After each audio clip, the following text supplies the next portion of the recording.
Bienvenidos. Hoy nos metemos de lleno en una de las mayores paradojas de la medicina moderna. Hola, ¿qué tal? Tenemos una de las herramientas de salud más exitosas de la historia, las vacunas, que han funcionado tan bien que la mayoría ya no tenemos miedo a enfermedades terribles como la polio o el sarampión. Desde luego. El tema es que, para algunas personas, ese miedo a la enfermedad ha sido sustituido por el miedo a la propia solución. Hmm, Para analizar este fenómeno, nos vamos a basar en unos materiales muy interesantes de la Organización Panamericana de la Salud y la OMS, pensados para el personal sanitario. Nuestro objetivo hoy es entender la psicología detrás de la decisión de vacunar y, sobre todo, cómo se construye la confianza. claro. Y es que lo primero que dejan claro estos documentos es que esto no va de buenos y malos, de gente a favor y gente en contra. ¿No es blanco o negro? Para nada. La realidad es un espectro muy amplio, con muchísimos matices. La mayoría de la gente no está en los extremos, sino en una zona de grises, con preguntas y dudas legítimas. Entender esa zona gris es el primer paso, porque la clave de todo esto, más que los datos puros, es la comunicación. Vale, pues vamos a meternos en materia. Si hablamos de la psicología de la decisión, todo parece empezar con la percepción del riesgo. Sí, Los materiales lo explican como una especie de fórmula mental, ¿no? La probabilidad de que algo malo pase por la gravedad de ese algo. O sea, que la gente pone en una balanza el riesgo de la enfermedad y el riesgo de la vacuna. así es. Pero claro, esa balanza no es objetiva, es totalmente personal. Y ahí está la paradoja. Como las vacunas han funcionado tan bien, la enfermedad, el sarampión por ejemplo, se percibe como algo muy improbable, casi. Una anécdota del pasado. Exacto. Una anécdota. Sin embargo, el pinchazo de la vacuna es algo real, inmediato y a veces, pues, rodeado de información alarmista. Si en tu balanza personal el riesgo de la enfermedad pesa poco y el de la vacuna, por lo que sea, pesa mucho, es lógico que surja la duda. Pero no somos calculadoras andantes. Tiene que haber algo más que una simple fórmula. Las emociones, nuestras creencias, todo eso influye, ¿no? Totalmente. Y ahí es donde entran lo que se llaman sesgos cognitivos. Son atajos mentales que todos usamos para tomar decisiones rápidas. Ajá. El problema es que estos atajos a menudo nos hacen dar más peso a una anécdota personal o a un titular impactante que a décadas de estudios con millones de personas. Nuestro cerebro está programado para reaccionar más a una historia con nombres de apellidos que a una fría estadística. Un momento. Entonces lo que se está diciendo es que el personal sanitario y los padres están en esencia hablando dos idiomas distintos sobre el riesgo. Has dado en el clavo. Uno basado en la estadística y los datos a gran escala, y el otro en la emoción y la experiencia personal. Eso es un problema de comunicación enorme. Es una brecha de percepción. El profesional de la salud ve el riesgo en la población, mientras que una madre o un padre ven el riesgo inmediato para su hijo. Tender un puente sobre esa brecha es el gran reto. Y esos sesgos son el caldo de cultivo perfecto para que ciertos miedos, aunque estén desmentidos, sigan circulando. Supongo que el ejemplo más claro de esto es esa idea, que increíblemente todavía se oye a veces sobre la relación entre la vacuna triple vírica y el autismo. Es el caso de estudio perfecto de un sesgo en acción. Todo surge de un único estudio, de 1998, que no solo se demostró que estaba mal diseñado y era fraudulento, Vaya. sino que su autor perdió la licencia para ejercer la medicina. Desde entonces, se han hecho cientos de estudios, con millones de niños que confirman de manera aplastante que no existe ninguna conexión. Ninguna. Pero la historia original era tan potente que el miedo que generó se ha quedado grabado en el imaginario colectivo. Es la anécdota impactante ganándole la batalla a la evidencia. Justo. Entendido. O sea, no se trata solo de dar datos, sino de entender la psicología que hace que ciertos miedos sean tan pegajosos. Y como decías al principio, no todo el mundo que tiene dudas es igual. Para nada. Por eso me parece tan útil el concepto del espectro de demanda por la vacunación. Imagina una línea. Vale. En un extremo tienes a la gente que acepta todas las vacunas sin dudar. En el otro, a un grupo muy pequeño pero muy activo que las rechaza todas. Pero la inmensa mayoría de la población está en el medio. En esa zona gris. Exacto. Son personas que, en general, vacunan, pero pueden tener preguntas sobre una vacuna concreta o querer retrasar una dosis. De hecho, la OMS tiene un término para eso: reticencia a la vacunación. La definen como La tardanza en aceptar o el rechazo a las vacunas pese a la disponibilidad de los servicios. O sea, que no es ser un antivacunas, es dudar. Eso es. Y esa reticencia puede depender de muchísimas cosas. Los materiales los agrupan en tres áreas.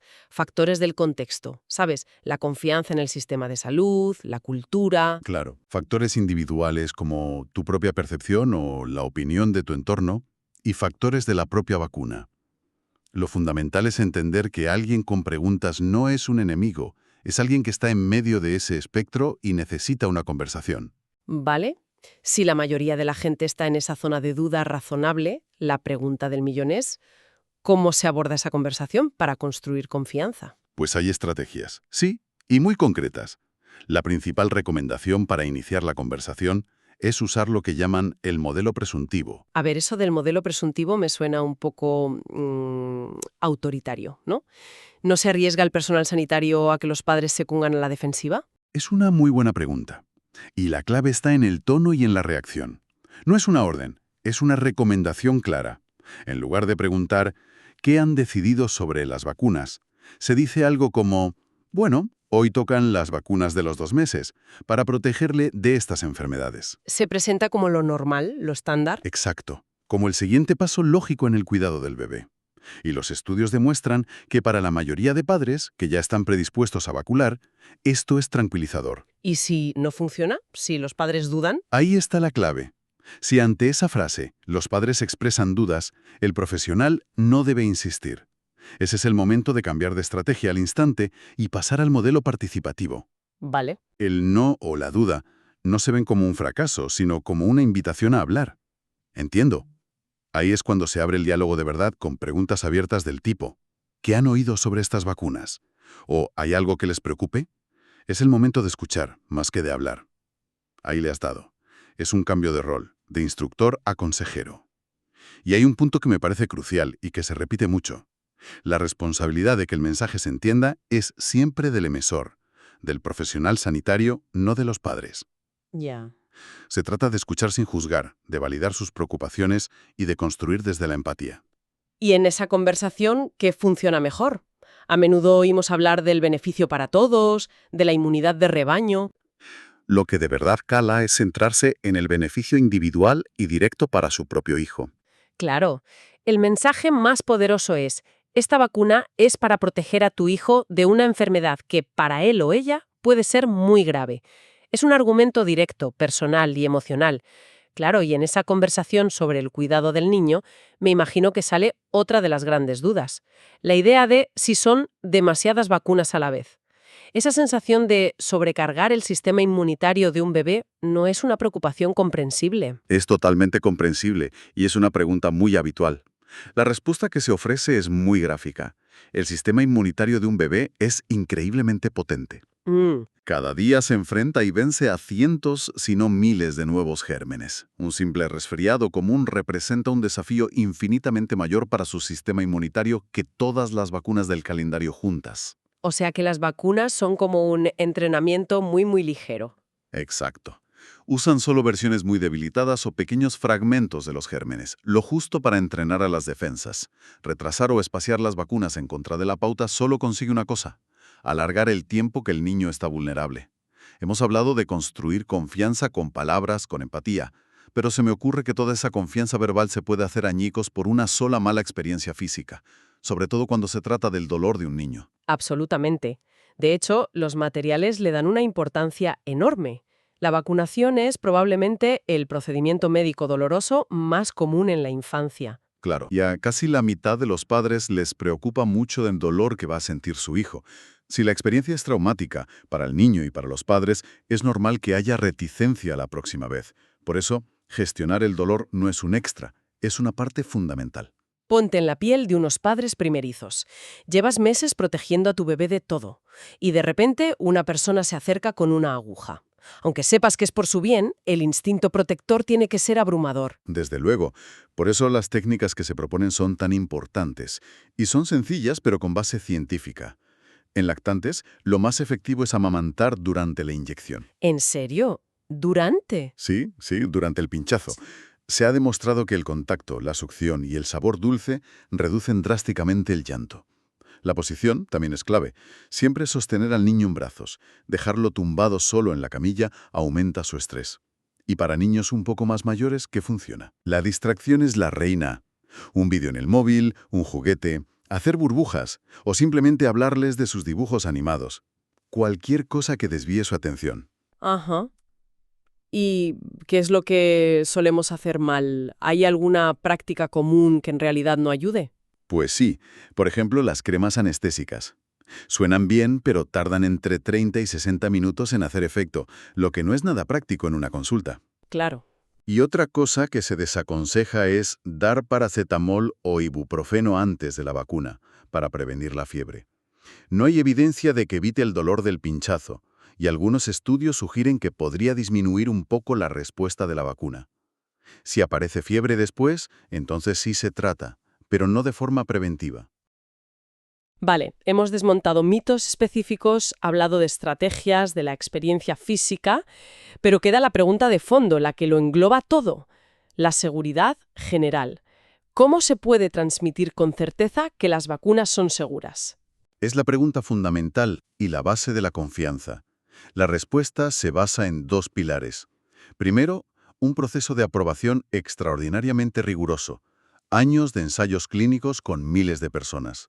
Y segundo, la farmacovigilancia, sistemas que monitorizan continuamente cualquier efecto secundario. Y la conclusión es siempre la misma. La inmensa mayoría de los efectos son leves y pasajeros. El riesgo de sufrir una complicación grave por cualquiera de las enfermedades es inmensamente mayor que el riesgo de una reacción grave a la vacuna. Entonces, si lo resumimos todo, el gran mensaje es que la confianza no se construye con una simple lista de datos. Se construye entendiendo que la percepción del riesgo es emocional, escuchando las preocupaciones sin juzgarlas y cuidando cada detalle de la experiencia. Exacto. El objetivo nunca es ganar una discusión, sino establecer un diálogo para ayudar a las personas a tomar una decisión informada. Se trata de empoderar a través de una comunicación honesta y una práctica empática. Es un proceso de construir confianza paso a paso. Eso es, respetando siempre las dudas que puedan surgir en el camino. Y me quedo con una última reflexión. Todos estos principios están pensados para la consulta de un médico o una enfermera, pero en la era de las redes sociales y los grupos de WhatsApp, donde todos somos constantemente emisores y receptores de información de salud, esto nos interpela a todos, ¿no? ¿Cómo podemos aplicar nosotros mismos estos principios de comunicación, escuchar más, ser más empáticos, compartir información contrastada en nuestras propias conversaciones con amigos y familiares?